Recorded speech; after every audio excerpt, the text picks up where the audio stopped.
नारायणं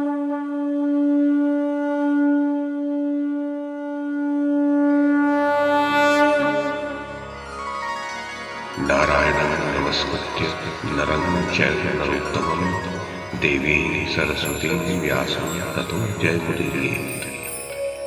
ओम नमो भगवते वासुदेवाय, ओम नमः पितामहाय, ओम नमः प्रजापतिभ्यः, ओम नमः कृष्णद्वैपायनाय, ओम नमः सर्वविघ्नविनायकेभ्यः।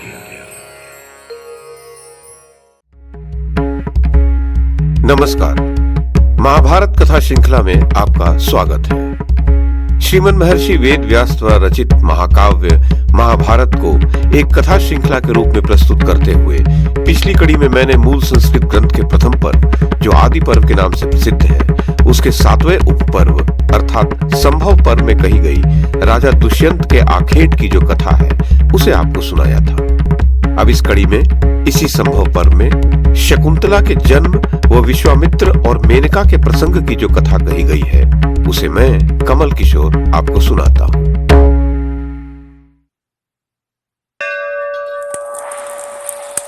वैशंपायन जी कहते हैं, महर्षि कण्व को न देखकर और आश्रम को सूना पाकर राजा ने संपूर्ण वन को प्रतिध्वनित करते हुए से जो पूछा था, यहाँ कौन है, तो दुष्यंत के उस शब्द को सुनकर एक मूर्तिमती लक्ष्मी सी सुंदरी कन्या तापसी का वेश धारण किए आश्रम के भीतर से सामने आई। जनमेजय, उत्तम व्रत का पालन करने वाली वह सुंदरी कन्या रूप, यौवन, शील और सदाचार से संपन्न थी।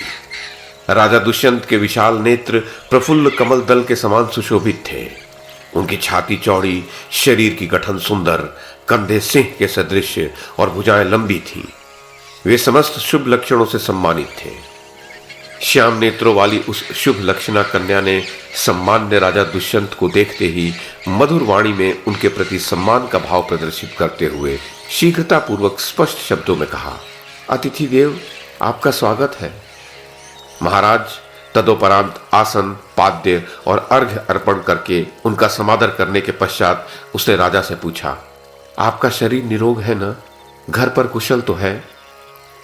उस समय विधि पूर्वक आदर सत्कार करके आरोग्य और कुशल पूछकर वह तपस्विनी कन्या मुस्कुराती हुई सी बोली, कहिए आपकी क्या सेवा की जाए? इस आश्रम की ओर आपके पधारने का कारण क्या है? आप यहाँ कौन सा कार्य सिद्ध करना चाहते हैं? आपका परिचय क्या है? आप कौन हैं? और आज यहाँ महर्षि के इस शुभ आश्रम पर किस उद्देश्य से आए हैं? उसके द्वारा विधिवत किए हुए आतिथ्य सत्कार को ग्रहण करके राजा ने उस सर्वांग सुंदरी एवं मधुर भाषिणी कन्या की ओर देखकर कहा, कमल लोचने, मैं राजर्षि महात्मा इलील का पुत्र हूं और मेरा नाम दुष्यंत है। दर्शकों को मैं बता दूं, दुष्यंत के पिता के इलील और इलीन दोनों ही नाम मिलते हैं। तो दुष्यंत बोले, कमल लोचने, मैं राजर्षि महात्मा इलील का पुत्र हूं और मेरा नाम दुष्यंत है। महर्षि कण्व की उपासना करने और उनके सत्संग का लाभ लेने के लिए यहां आया हूं। शोभने, भगवान कण्व कहां गए हैं? शकुंतला बोली, अभ्यागत, मेरे पूज्य पिताजी फल लाने के लिए आश्रम से बाहर गए हैं, अतः 2 घड़ी प्रतीक्षा कीजिए, लौटने पर उनसे मिलिएगा। वैशंपायन जी कहते हैं, जनमेजय, राजा दुष्यंत ने देखा महर्षि कण्व आश्रम पर नहीं है और वह तापसी कन्या उन्हें वहां ठहरने के लिए कह रही है।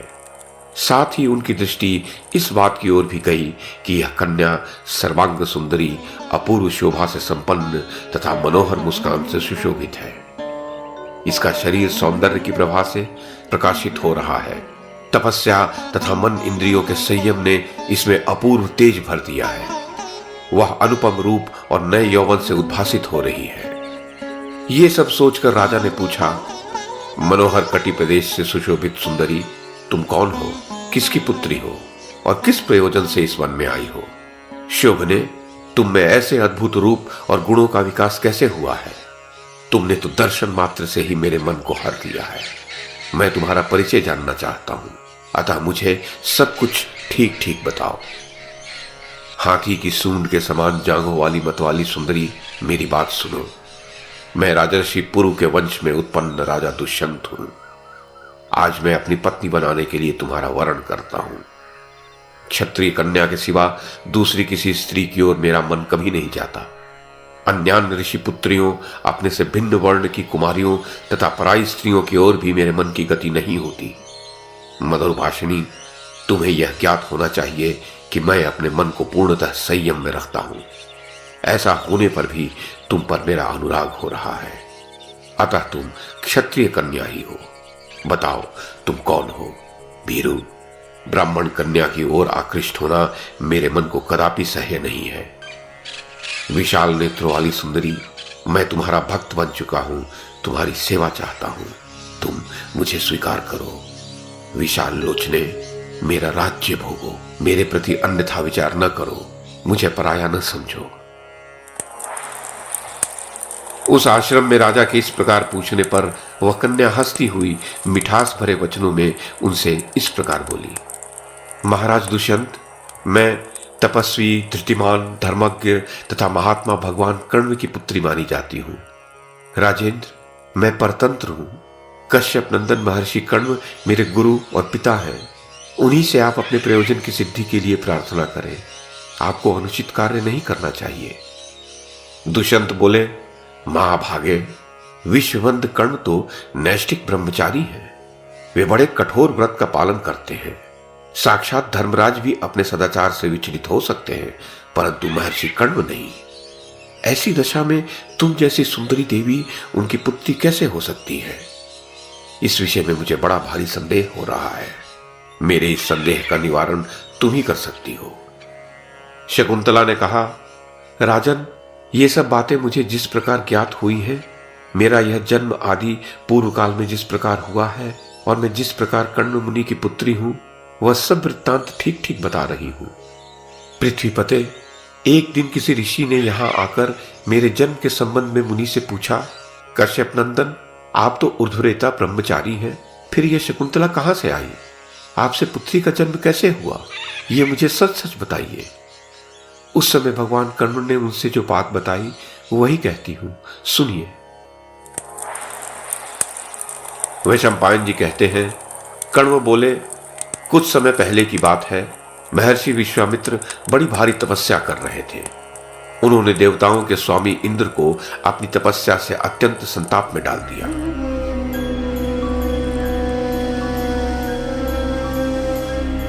इंद्र को यह भय हो गया कि तपस्या से अधिक शक्तिशाली होकर ये विश्वामित्र मुझे अपने स्थान से भ्रष्ट कर देंगे। अतः उन्होंने मेनका से इस प्रकार कहा, मेनके, अप्सराओं के जो दिव्य गुण हैं वे तुम में सबसे अधिक हैं। तुम मेरा भला करो और मैं तुमसे जो बात कहता हूं सुनो। वे सूर्य के समान तेजस्वी महातपस्वी विश्वामित्र घोर तपस्या में संलग्न हो मेरे मन को कंपित कर रहे हैं। सुंदरी मेनके, उन्हें तपस्या से विचलित करने का यह महान भार मैं तुम्हारे ऊपर छोड़ता हूं। विश्वामित्र का अंतःकरण शुद्ध है, उन्हें पराजित करना अत्यंत कठिन है और वे इस समय घोर तपस्या में लगे हैं। अतः ऐसा करो जिससे वे मुझे अपने स्थान से भ्रष्ट न कर सके।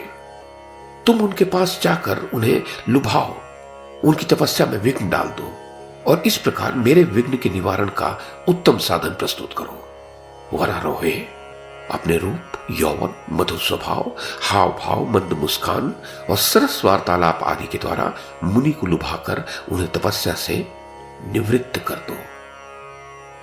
मेनका बोली, देवराज, भगवान विश्वामित्र बड़े भारी तेजस्वी और महान तपस्वी हैं। वे क्रोधी भी बहुत हैं। उनके इस स्वभाव को आप भी जानते हैं। जिन महात्मा के तेज, तप और क्रोध से आप भी उद्विग्न हो उठते हैं, उनसे मैं कैसे नहीं डरूंगी।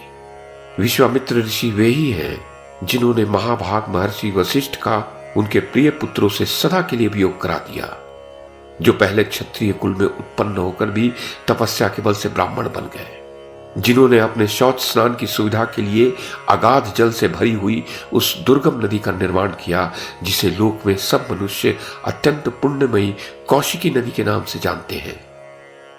महर्षि विश्वामित्र वे ही हैं जिनकी पत्नी का पूर्व काल में संकट के समय शापवश व्याध बने हुए धर्मात्मा राजर्षि मतंग ने भरण पोषण किया था। दुर्भिक्ष बीत जाने पर उन शक्तिशाली मुनि ने पुनः आश्रम पर आकर उस नदी का नाम पारा रख दिया था। सुरेश्वर, उन्होंने मतंग मुनि के किए हुए उपकार से प्रसन्न होकर स्वयं पुरोहित बनकर उनका यज्ञ कराया, जिसमें उनके भय से आप भी सोमपान करने के लिए पधारे थे। उन्होंने ही कुपित होकर दूसरे लोक की सृष्टि की और नक्षत्र संपत्ति से रूठकर प्रतिश्रवण आदि नूतन नक्षत्रों का निर्माण किया था। ये वे ही महात्मा है जिन्होंने गुरु के शाप से हीनावस्था में पड़े हुए राजा त्रिशंकु को भी शरण दी थी। उस समय यह सोचकर कि विश्वामित्र ब्रह्मर्षि वशिष्ठ के शाप को कैसे छुड़ा देंगे, देवताओं ने उनकी अवहेलना करके त्रिशंकु के यज्ञ की वह सारी सामग्री नष्ट कर दी। परंतु महातेजस्वी शक्तिशाली विश्वामित्र ने दूसरी यज्ञ सामग्रियों की सृष्टि कर ली तथा उन महातपस्वी त्रिशंकु को स्वर्गलोक में पहुंचा ही दिया। जिनके ऐसे ऐसे अद्भुत कर्म हैं, उन महात्मा से मैं बहुत डरती हूं। प्रभु, जिससे वे कुपित हो मुझे भस्म न कर दे, ऐसे कार्य के लिए मुझे आज्ञा दीजिए। वे अपने तेज से संपूर्ण लोगों को भस्म कर सकते हैं, पैर के आघात से पृथ्वी को कपा सकते हैं, विशाल मेरु पर्वत को छोटा बना सकते हैं और संपूर्ण दिशाओं में तुरंत उलटफेर कर सकते हैं।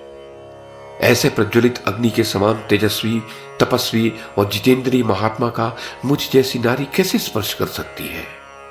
सुरश्रेष्ठ, अग्नि जिनका मुख है, सूर्य और चंद्रमा जिनकी आंखों के तारे हैं और काल जिनकी जिह्वा है, उन तेजस्वी महर्षि को मेरी जैसी स्त्री कैसे छू सकती है? यमराज, चंद्रमा, महर्षिगण, सात्यगण, विश्वदेव और संपूर्ण बालखिल्य ऋषि, ये भी जिनके प्रभाव से उद्विग्न रहते हैं, उन विश्वामित्र मुनि से मेरी जैसी स्त्री कैसे नहीं डरेगी? हां, आपके इस प्रकार वहां जाने का आदेश देने पर मैं उन महर्षि के समीप कैसे नहीं जाऊंगी।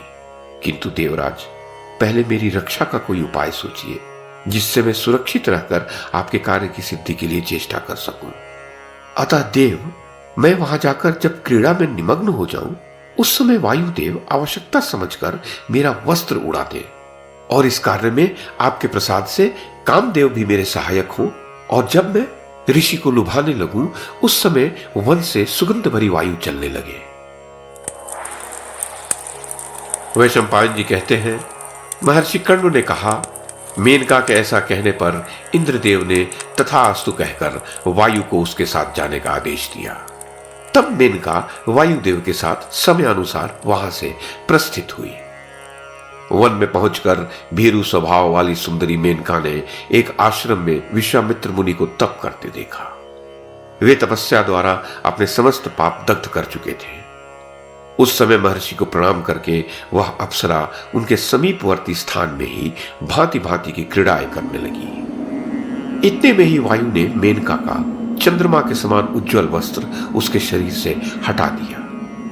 यह देख सुंदरी मेनका लजाकर वायुदेव को कोसती एवं मुस्कुराती हुई सी वह वस्त्र लेने की इच्छा से तुरंत ही उस स्थान की ओर दौड़ी जहां वह गिरा था। अग्नि के समान तेजस्वी महर्षि विश्वामित्र के देखते देखते वहां यह घटना घटित हुई। वह अनिंद्य सुंदरी विषम परिस्थिति में पड़ गई थी और घबराकर वस्त्र लेने की इच्छा कर रही थी। उसका रूप सौंदर्य अवर्णनीय था, तरुणावस्था भी अद्भुत थी। उस सुंदरी अप्सरा को मुनिवर विश्वामित्र ने वहां नंगी देख लिया। उसके रूप और गुणों को देखते ही विप्रवर विश्वामित्र काम के अधीन हो गए। संपर्क में आने के कारण मेनका में उनका अनुराग हो गया। उन्होंने मेनका को अपने निकट आने का निमंत्रण दिया। अनिंद्य सुंदरी मेनका तो यह चाहती ही थी, अतः उनसे संबंध स्थापित करने के लिए वह प्रस्तुत हो गई। तदनंतर वे दोनों वहां सुदीर्घ काल तक इच्छानुसार विहार तथा रमण करते रहे। वह महान काल उन्हें मात्र एक दिन के समान प्रतीत हुआ और इस प्रकार काम और क्रोध पर विजय न पा सकने वाले उन सदा क्षमाशील महर्षि ने दीर्घ काल से उपार्जित की हुई तपस्या को नष्ट कर दिया। तपस्या का क्षय होने से मुनि के मन पर मोह छा गया। ब्राह्मण, फिर मुनि ने मेनका के गर्भ से हिमालय के रमणीय शिखर पर मालिनी नदी के किनारे शकुंतला को जन्म दिया। मेनका का काम पूरा हो चुका था। वह उस नवजात गर्भ को मालिनी के तट पर छोड़कर तुरंत इंद्रलोक को चली गई। सिंह और व्याघ्रों से भरे हुए उस निर्जन वन में उस शिशु को सोते देख शकुंतो अर्थात पक्षियों ने उसे सब ओर से पंखों द्वारा ढक लिया जिससे कच्चा मांस खाने वाले गीध आदि जीव वन में उस कन्या की हिंसा न कर सके।